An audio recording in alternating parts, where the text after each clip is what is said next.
우리 하나님의 말씀 함께 읽습니다. 하나님의 말씀은 요한계시록 21장 5절에서 7절 말씀입니다.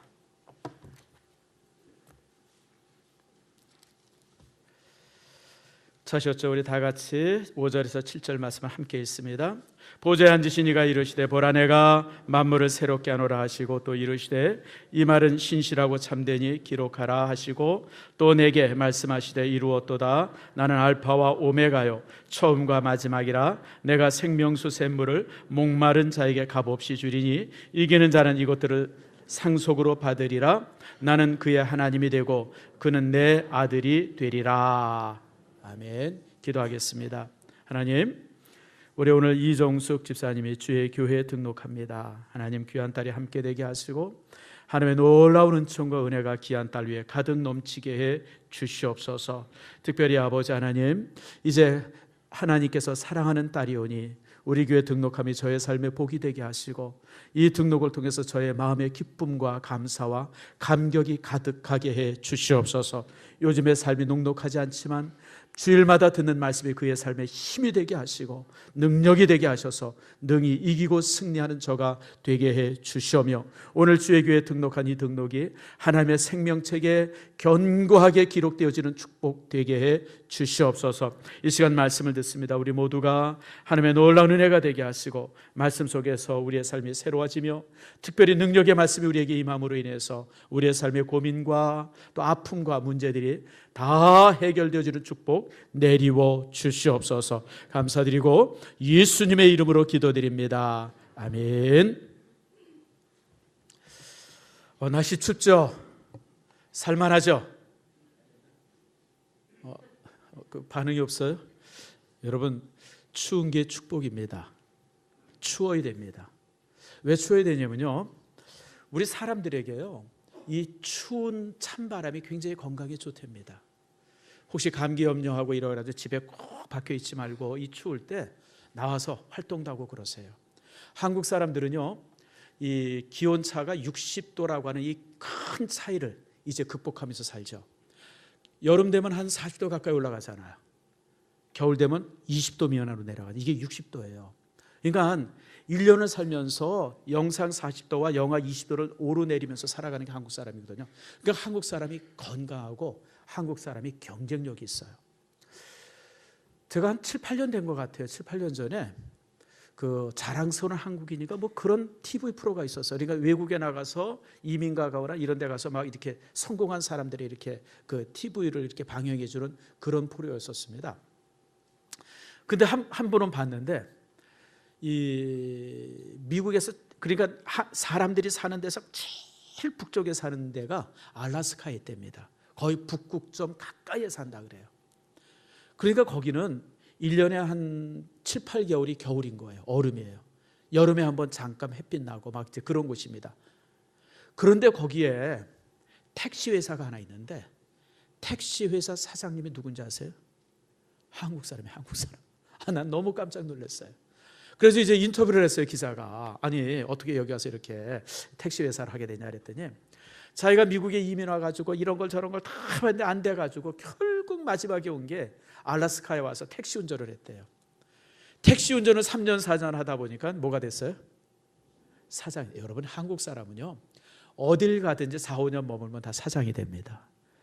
제가 바레인을 옛날에 성지순례 가다가 바레인을 한번 들렸는데 거기 한국인들이 여러 가족이 살더라고요. 근데 다 사장이에요. 다 사장. 제가 전에도 한번 얘기한 것처럼 필리핀 노동 근로자들이 거기에 와서 굉장히 많이 한 몇십만이 삽니다. 근데 필리핀 근로자들은 이 쓰레기 치우러 오면 40년이 지나도 쓰레기 치웁니다. 화장실 청소하는 사람으로 오면 30년, 40년 지나도 화장실 청소합니다. 한국 사람들은 무작정, 근데 대부분 거기 있는 사람들이 어떤 분들이냐면 이란이나 사우디나 이런 데 이제 노무자로 왔던 분들이에요. 그러다가 한국에 오지 않고 이거 가지고 뭐 되겠냐 뭐 이래가지고 거기 머문 사람들인데 그렇게 무작정 머문 사람들이 4, 5년 지나면 다 뭐가 되죠? 사장이 돼요. 이게 왜 그런지 아세요? 한국 사람들이 가지고 있는 전투력 때문에 그래요. 그러니까 여름에 이 그냥 40도 가까운 날씨 지내고 겨울에 영하 20도 지내고 그다음에 이 사계절인가 농사 짓기가 얼마나 힘들어요. 그 순간 씨 뿌리지 않고 그 순간 모내지 않고 그 순간 여러분 거두지 않으면 잃어버린 그 농사 짓은 거 다 수포가 되잖아요. 그러니까 그냥 뭐 아무튼 이러다 보니까 한국 사람들이요 강할 수밖에 없고 경쟁력이 있을 수밖에 없어요. 그래서 여러분 이 겨울이 우리에게 축복입니다. 두 번째 축복인 이유는요, 이렇게 추워야 농사가 된답니다. 여러분 벼농사 짓는 사람들이 제일 힘든 게 벼멸구잖아요. 벼멸구. 근데 이 벼멸구가 영하 20도 정도 내려가야 알들이 다 죽는답니다. 그러니까 아주 추워야 이 쌀농사 짓고 이런 데 있어가지고 벼농사 짓고 이런 데 그 해충들이 이 추위 때문에 얼어 죽는다 그래요. 그래서 여러분들 올겨울은 춥지 않아서 너무 좋다 그러면 여름 내내 농사 짓는 사람들은 힘들어요. 해충들 때문에. 그리고 또 하나는요, 여러분 이렇게 추우니까 밍크 코트 입어보잖아요. 캄보디아 사람들은 죽었다 깨어나도 밍크 코트 못 입어봐요. 제가 얼마 전에 동대문 시장을 한번 가봤어요. 세상에 동대문 시장 가게가요, 요거 반만 하잖아요. 요런 가게가 그 빌딩이 한 20, 30개 되죠. 그 많은 빌딩 속에 층들마다 요 많은 가게들이 그냥 빽빽히 들어차 있어. 빽빽히. 아마 제가 세보질 않았지만 아마 그 옷가게가 10,000개 이상 넘을 거. 10,000개가 뭡니까? 훨씬 더 될 것 같아요. 다 먹고 살아요, 여러분들. 왜 그런지 알아요? 겨울이 있어서 그래, 겨울. 여러분 겨울에는 겨울옷 장수, 여름에는 여름, 봄에는 봄옷, 가을에는 가을, 그냥 매 계절들마다. 그러니까 여러분 한국 사람들이요 옷 장사도 잘하고요, 옷도 잘 만들고요, 세계적으로 섬유 산업이, 옷 산업이 가장 발달될 수밖에 없는 이 중국도 물론 많이 만들죠. 근데 중국 가서 만드는 거 디자인 이런 것들 다 한국에서 베껴가잖아요. 이런 걸 보면 이 대한민국이 이렇게 하나님께서 춥게 하신 것이 참 큰 은혜다. 여러분 기억하시길 바랍니다. 그래서 여러분 웅크리고 있지 마세요. 웅크리면 이런 추운 날 웅크리고 막 밖에 안 나가면요 80밖에 못 살아요. 근데 여러분 이런 추위 괜찮지 그러고 옷도 좀 얇게 입고 찬바람도 쐬고 막 이래서 나가서 또 감기도 걸리고. 여러분 감기 자주 걸리세요. 감기 자주 걸리면요 암에 안 걸린답니다. 이 바이러스가 또 그런 역할을 한대요. 그러니까 여러분들 그러면 몸에 체질적으로 건강해지고요 아주 여러 모습으로 든든해집니다. 그래서 여러분 이번 겨울이 참 여러분들에게 그 추워도 축복이 되기를 바랍니다. 참 2018년을 이제 우리가 하루 남겼죠. 참 다사다난한 한 해였던 것 같아요. 난 올해만큼 사고가 많은 해를 못 봤던 것 같아요. 올해는 이상하게 유난하게 사고가 많이 나요. 화재 사고 많이 나고 차량 사고 많이 나고 참 그래서 올해는 참 이상하다 싶을 정도로 우리 국민들이 군기가 빠졌나, 왜 이렇게 사고가 많이 나나. 심지어는 하나님께서 이 앞에 열 송수관까지 터지게 해가지고 우리를 그냥 긴장하게 하셨어요. 참 그렇죠. 또 이제 올해 시작은 우리가 얼마나 큰 희망을 가지고 시작했어요. 야 이제 우리나라 통일되나 보다. 드디어 이제 북한의 핵이 없어지나 보다. 큰 기대 속에서 한 해를 시작했는데 1년 지나고 보니까 다 쇼잖아요. 북한은 핵 없앨 생각은 추호도 없고, 그런 가운데서 정치인들의 그 쇼에 1년 동안 우리 국민들이 그냥 이렇게 휘둘리고 다녔어요. 참 그런 걸 이렇게 보니까 되게 속도 상해요. 아이고 참 이게 참 우리의 기대와 너무 다르구나. 뭐 이제 그런 생각도 좀 해보게 되어지고. 아무튼 여러 가지로 이제 이렇게 힘들고 어려운 일들이 많았었습니다. 그럼에도 불구하고 하나님께서 우리에게 주신 은혜가 많죠. 우리가 전주에 이제 새생명 축제를 했는데 이제 이렇게 우리 교회 와서 이제 새로 왔습니다라고 이렇게 자기 이름을 밝히신 분들이 한 35분 정도 돼요. 이름 밝히지 않은 분들이 한 10대분이 넘을 것 같고, 뭐 그러다 보니까 우리 한 50여 명 가까이 참 우리 교회 새생명 축제를 통해서 이렇게 새로운 분들이 있었어요. 참 그것도 얼마나 감사한지 몰라요. 저는 또 이 열 송수관 우리 최경수 권사님이 지금 뒤시긴 하셨지만 그래도 여러분 얼마나 감사해요. 우리가 그때 릴레이 기도했었잖아요.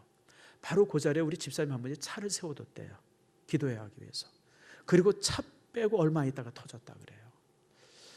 내가 그 얘기를 들으니까 그냥 가슴이 서늘해져요. 교회 기도하러 왔다가 만약 사고 당했다 그러면 여러분 그 시험거리가, 그 다음에 여러분 제가 저번에도 말씀드린 것처럼 우리가 예배 후에 무슨 뭐 이런 일이 있었다든지 사람들이 많이 지나갈 때 그때 막 추웠으니까 사람들이 길에 한 명도 없었어요.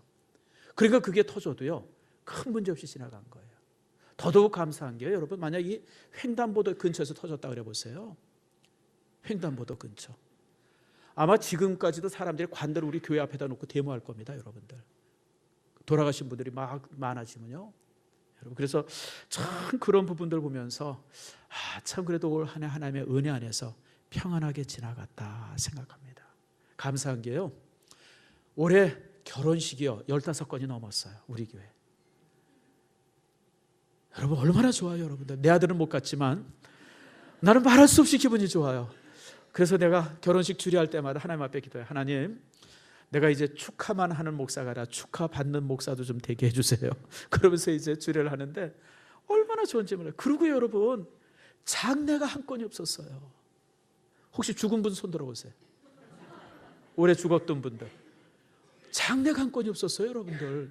난 너무 신기해요. 물론 이제 먼데 사람들, 뭐 이렇게 뭐 친척들, 뭐 누구의 어떤 집사님이나 누구의 무슨 뭐 오빠다 뭐 이런 데 있어요. 인사자 같긴 했지만 우리 교회가 주관해서 지낸 장례가 없었어요.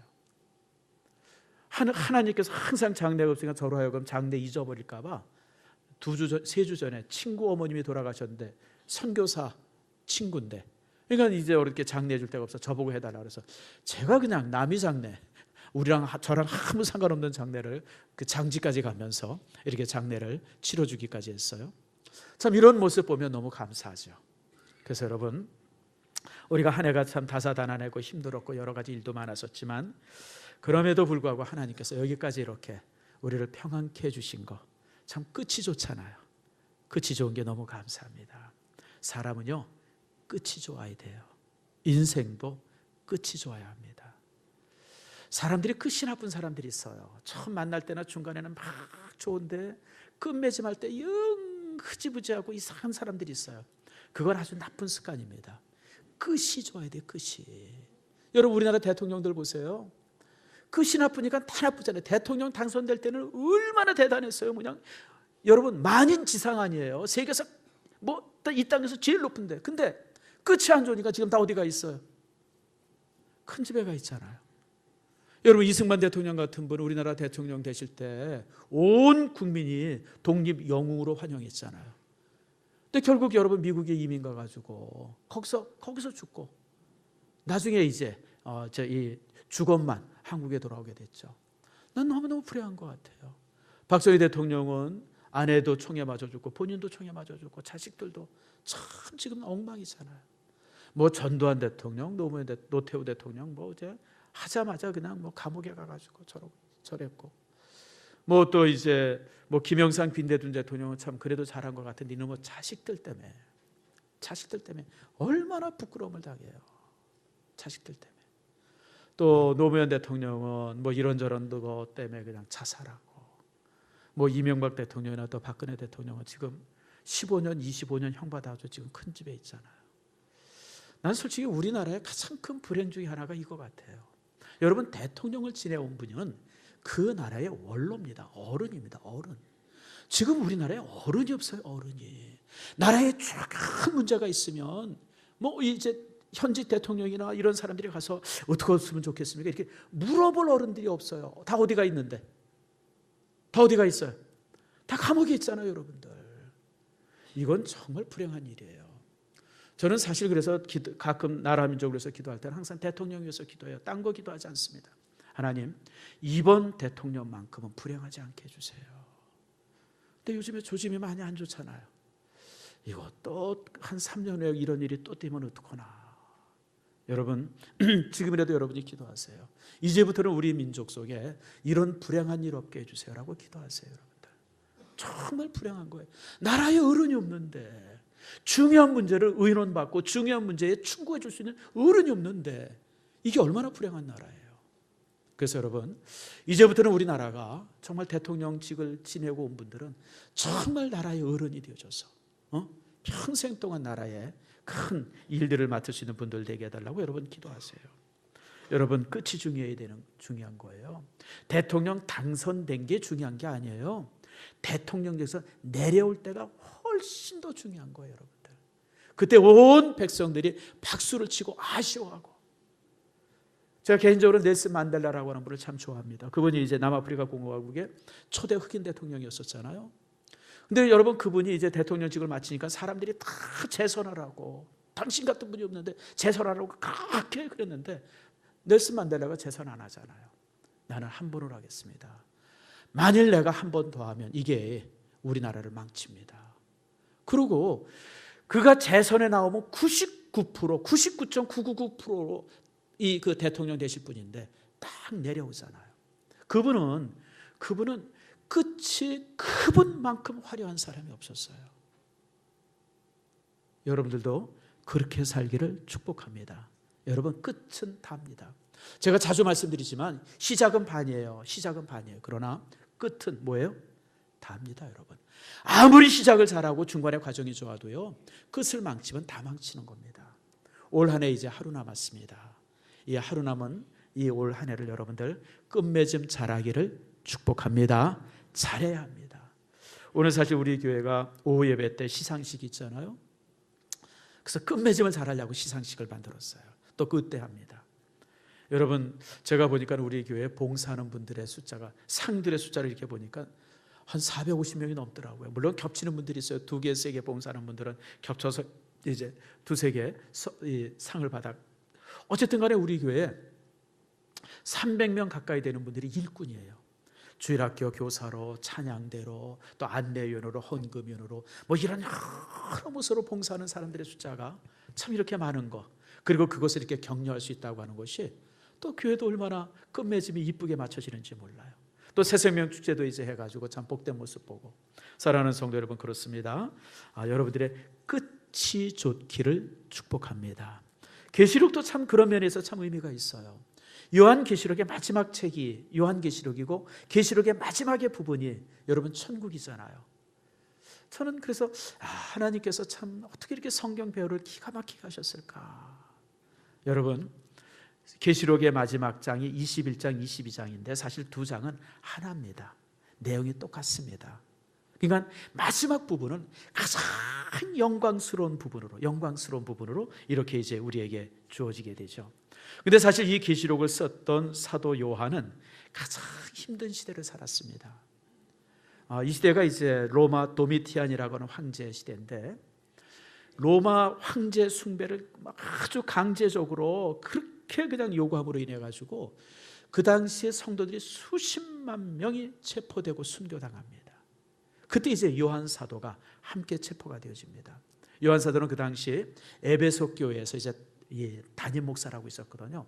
에베소 교회를 세운 것은 바울이 세웁니다. 바울이 해가지고 교회가 세워지는데, 이제 바울이 순교하고 나고 또 이제 그 바울의 제자들이 이렇게 하다가 나중에 이제 요한 사도가 이제 그 교회의 담임 목사가 되어집니다. 목회하다가 결국 도미티아누스 황제 때 이제 체포가 되어집니다.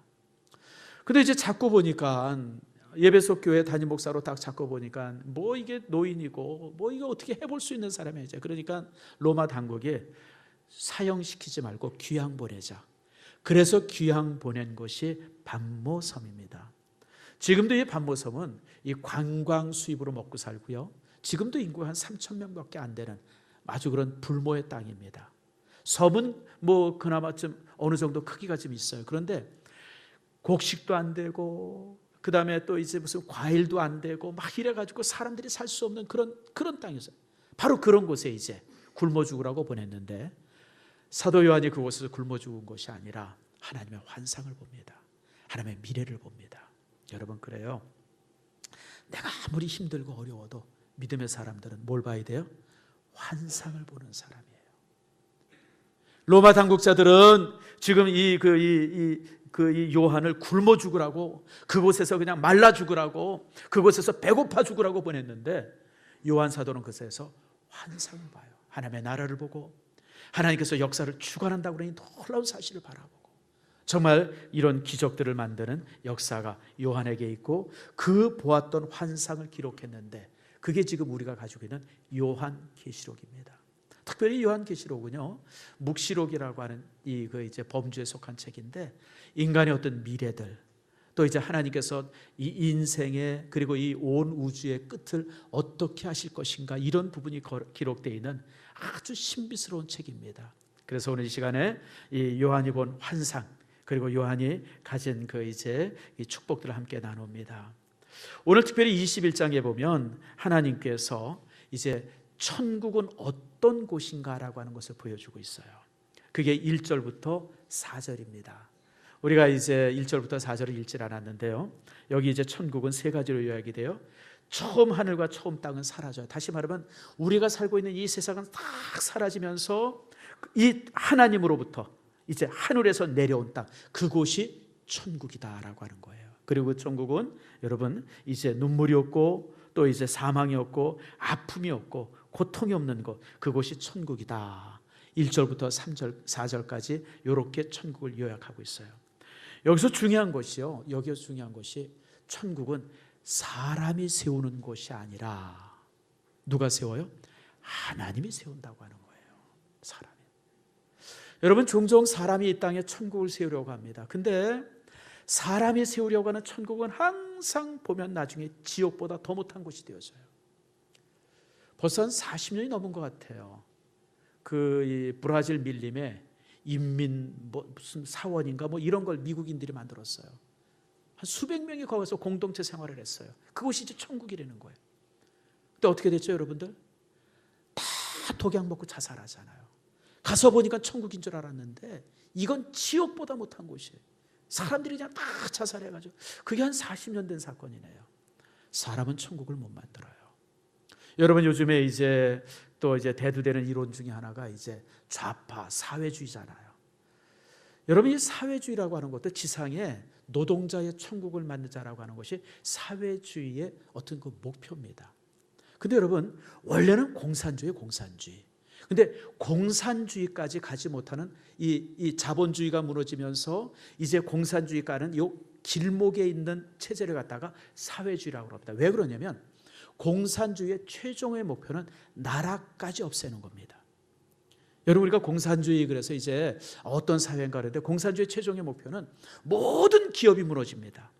대기업이고 모든 기업이 무너지고, 그리고 기업을 뒤에서 뒷받침하고 있는 나라까지 무너집니다. 그래서 나라까지 무너지면서 모두가 평등하게 사는 사회, 그게 이제 공산주의예요. 그런데 이제 나라가 무너지지 않고 나라가 여전히 권력을 가지고 있잖아요. 그래서 사람들은 공산주의라는 말을 쓰지 않고 사회주의라고 하는 말을 씁니다. 여러분, 소비에트 연맹을 뭐라 그랬어요? 소비에트 사회주의 연맹이라고 그랬잖아요. 북한도 마찬가지야. 사회주의입니다. 그리고 또 이제 그 중국도 마찬가지예요. 왜 사회주의라고 하는 말을 쓰냐면 아직도 나라가 있기 때문에 그래요. 나라가 있기 때문에. 근데 여러분, 솔직히 얘기해 봅시다. 여러분, 이렇게 만들어진 사회주의가 노동자의 천국입니까? 지옥이죠, 여러분들.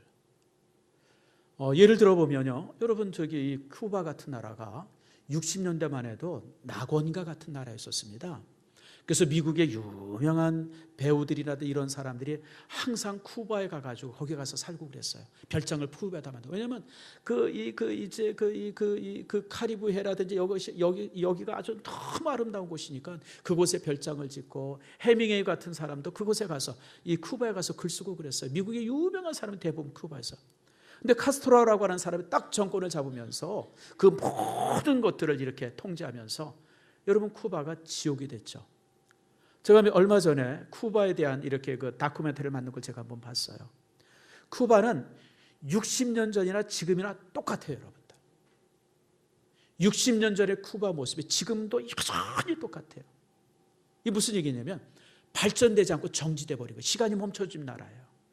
차도 말입니다. 미국에서 60년 전에 타던 차들이 지금도 여전히 굴러다니고. 왜냐하면 팔아먹을 것도 없고 살 것도 없고. 여러분, 다음 주에 우리가 이제 이 캄보디아 갑니다. 캄보디아 이제 갈 때요, 캄보디아도 뭐라고 생각했냐면 이게 이 캄보디아는 그 노동자의 천국이 아니라 농민의 천국을 만들어야 됐다. 이래가지고 폴 포트 이 사람이요, 모든 도시에 있는 사람들을 다 이 농사 짓는 데 보내가지고 농사 짓게 해가지고 캄보디아를 이제 농사 짓는 이제 농부의 천국으로 만들다 하겠다는 게 이 캄보디아였었어요. 폴 포트가 정권. 근데 여러분, 폴포트가 그 정권을 잡아가지고 10년이 채 되지 않는 세월에 몇 명을 죽이냐면 800만을 죽이나 그러죠. 캄보디아 전체 인구의 3분의 1을 죽입니다. 농부의 천국이 아니라 뭐가 됐죠? 지옥이 됐어요, 여러분들. 지옥이에요. 여러분, 사람이 이 땅에 천국을 만든다고 하겠다는 그 시도가 얼마나 무서운 시도인지 몰라요. 뭐 그런 예는 말할 수 없죠. 지금 북한 보세요. 자기들은 천국이라는데 우리가 이렇게 보니까 천국 맞습니까? 여러분, 남미의 베네수엘라 같은 나라 보세요. 한때는 여러분, 베네수엘라가 남미에서 최고 잘 살던, 왜냐하면 여러분, 세계에서 가장 많은 석유를 가지고 있는 나라가 사우디아라비아와 베네수엘라입니다. 그냥 땅에서 물 퍼내기만 하면 그게 다 돈이에요. 다 돈. 근데 지금 베네수엘라가 어떤 사회주의 한 사람이 대통령직 10년인가 하면서 그냥 완전히 나라를 거덜을 내버렸죠. 지금 베네수엘라는요, 돈을 가지고 뭘 살려고 그러면 실제 그 돈을 이 고물로 팔아서 뭘 사는 게 훨씬 더 낫대요. 뭘 하나 살려면 돈을 이만큼 가져가야 된대요. 나라도 아니죠, 여러분들. 1년에 무슨 인플레이가 무슨 뭐 몇만 프로래나? 그게 무슨 나라입니까? 근데 공산 사회주의 이론에 맞았어요. 나라를 어떻게 했죠? 절단 냈잖아요. 나라를 절단을 해버렸어요. 그러니까 가장 불행한 나라죠. 가장 불행한 나라. 사랑하는 성도 여러분, 사람은 이 땅에 하나님의 나라 천국을 세울 수 없습니다. 누가 세워요? 하나님이 세우는 거예요. 하나님이 세우는 거예요. 오늘 그래서 1절부터 4절 말씀에서 우리에게 주는 중요한 말씀은 하나님께서 천국을 우리에게 주시는 거예요. 인간 누구도 이 땅에 천국을 세울 수 없죠. 자, 그런데 여기서 중요한 것이 있어요. 그러면 오늘 하나님께서 우리에게 말씀하신 이 말씀이 우리가 이 땅에서 고통스럽고 힘들고 어려운데 천국 가면 다 해결된다, 그 얘기를 하는 거냐는 거예요. 지금 IS가 그렇게 하잖아요. IS들 알죠? IS는 뭐냐면 I는 이슬람, S는 스테이트, 이슬람 국가라고 하는 뜻이에요. 이 사람들이 이제 과격파들이 어떻게 하냐면 여기다 폭탄들을 탁 싣고 가서 자살 폭탄을 빵 해서 터뜨려서 죽으면 그 순간 어디로 가요? 천국 간다는 거예요. 그 천국에는 어떤 곳이냐면 그냥 이렇게 이제 연못인데 그 연못이 술로 가득 차 있고 오아시스고 옆에 그냥 처녀들이 20몇 명이 그냥 시중 들고 그곳에 간다는 거예요. 그러니까 이 사람들이 살기 힘들고 어려우니까 그냥 다 지원해가지고 폭탄 두르고 가서 그냥 누르는 거예요. 그냥 어디 가려고? 천국 가려고. 이 말씀이 그 말씀이에요? 아니에요, 여러분들. 여러분, IS들 얘기하고 이슬람의 과격분자들이 얘기하는 천국은 그거는 천국이 아니라 아편입니다. 근데 여기서 말씀하는 천국은 그런 천국이 아니죠. 왜냐하면 오늘 21장에서 말씀하고 있는 말에서 중요하면 천국이 이런 곳이다라고 하는 게 아니라 그 다음 우리가 읽은 5절부터 7절의 말씀이 사실은 중요한 거예요. 이 말씀을 하기 위해서 천국은 이런 곳이다 라고 하는 것을 우리들에게 보여준 겁니다. 그러면 5절에서 7절에게 우리에게 말씀해 주시고 있는 말씀의 내용이 뭘까요? 자, 우리가 한번 그 부분을 봅시다. 5절 말씀을 같이 읽겠습니다. 시작. 보좌에 앉으신 이가 이르시되 보라, 내가 만물을 새롭게 하노라 하시고 또 이르시되 이 말은 신실하고 참되니 기록하라 하시고. 중요한 것이 이 5절에서 7절 말씀까지가 네 가지 아주 중요한 사실을 우리들에게 선언해요. 첫 번째가 뭐냐면 보좌에 앉으신 하나님을 말씀하고 있어요. 따라합시다. 하나님은 보좌에 앉아 계신다. 이게 무슨 뜻이에요? 많은 사람들이 보좌에 누가 앉고 있냐면 누가요? 로마 황제가 앉아 있다고 생각해요. 황제가 보좌에 앉아서 인생의 모든 생사 여탈권을 쥐고 있다고 생각해요. 그래서 보좌에 앉은 황제가 사람을 죽이고 살리고 나라를 무너뜨리고 세우고 모든 것들을 황제가 마음대로 한다고 이 로마 시대 모든 사람들이 생각을 하고 있었어요. 실제 또 그렇게 역할을 했고, 얼마나 많은 그리스도인들이 황제들 손에 이렇게 죽음을 당합니까? 그러나 오늘 요한 사도가 뭐라 그래? 무슨 소리야? 보좌에 앉으신 이는 황제가 아니라 누구예요? 하나님이시다. 역사의 주관자가 하나님이시고 우리의 삶의 모든 주관자가 하나님이시다. 그걸 선언하고 있는 게 바로 5절입니다. 사랑하는 성도 여러분, 이 땅에 많은 힘들이 있습니다. 권력의 힘이 있고 돈의 힘이 있고, 그리고 이제 무슨 이런저런 힘들이, 정치의 힘들이 있고, 수없이 많은 힘들이 사람들을 지배하려고 그러고 세상을 지배하려고 합니다. 그러나 오늘 요한 사도는 우리에게 분명히 말씀합니다. 가장 큰 정점에 누가 계세요? 하나님이 계세요. 하나님께서 세상의 모든 것을 다스리시고 하나님께서 이 땅의 모든 것을 지배하십니다.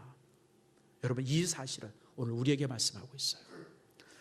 아까 우리 임 장로님 기도하시면서 이제 중국 선교에 대해서 언급하신 것처럼 지금 중국이 그 기독교를 핍박하느라고 말할 수 없어요. 지금 성탄절 바로 전후에도 제가 이렇게 이제 메일을 받아봤는데, 그냥 성탄절 저녁에 그냥 막 급습을 해가지고 교회들마다 급습을 해가지고 목사 잡아가고 성도 잡아가고, 심지어는 사과들을 선물하지 못하게, 이 사과 선물이 이제 여러분 이제 선악과 이야기 성경에 나오잖아요. 그 이야기를 빗대서 이게 이제 이 성탄절날 선물하는 그 선물로 이 사과들이 이제 이렇게 중국 사람들은 습관적으로 한다 그래요. 그러니까 성탄절 전후에서 사과도 선물하지 말아라. 중국의 보좌에 지금 누가 앉아 있어요? 시진핑이 앉아 있어요. 아니죠, 여러분. 많은 사람들이 시진핑이 중국의 보좌 앞에 있다고 생각하지만 사실은 누가 앉아 계세요? 하나님이 앉아 계세요. 하나님께서 지금 심판의 칼을 들고 계세요. 여러분, 심판의 칼을.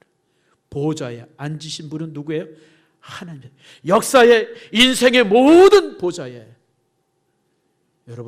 여러분의 삶의 보좌에 하나님이 계시다고 하는 사실, 여러분 잊지 않기를 축복합니다. 두 번째로 오늘 4절 말씀해 보니까 따라합시다. 나는 만물을 새롭게 한다. 하나님은 만물을 새롭게 하시는 분이에요. 인생은 자연을 무너뜨리고 세상을 무너뜨리고 또 인생은 죄로 인해서 막 망가지지만 하나님께서는 항상 새롭게 하시는 분이에요. 항상 새롭게 하시는 분이에요. 제가 그저께 신문에서 봤어요. 일본 후쿠시마 원전에 지금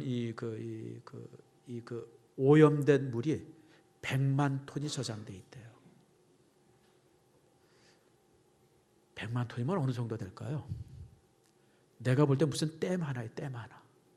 그러니까 더 이상 저장할 것이 없어. 이제는 그걸 방류해야 된대요. 방류. 우리가 일본 사람들 때문에 태평양에서 잡히는 고기 하나도 이제 못 먹는 그런 시대가 올 것 같아요. 여러분, 인간은 이래요. 뭐 이런 얘기 해도 되나 모르겠습니다만, 여러분 혹시 심층수 좋아하세요? 제가 안 먹는 물 중에 하나가 심층수 안 먹습니다.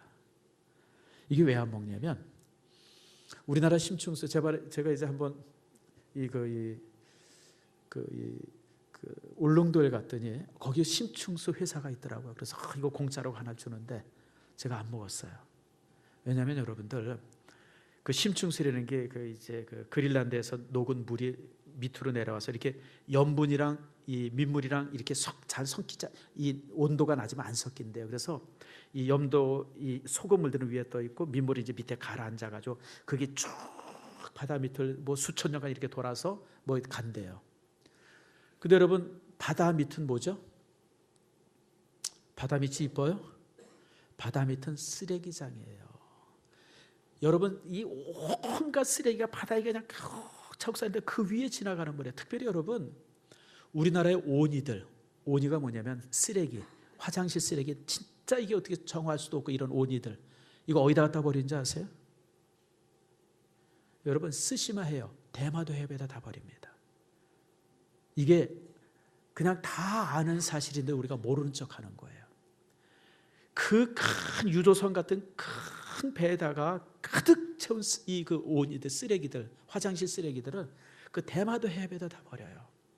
근데 그게 이제 어디로 올라와요? 울릉도로 이렇게 올라오잖아요. 그래서 어디로 가요? 저 홋카이도 쪽으로 가잖아요. 먹지 마세요.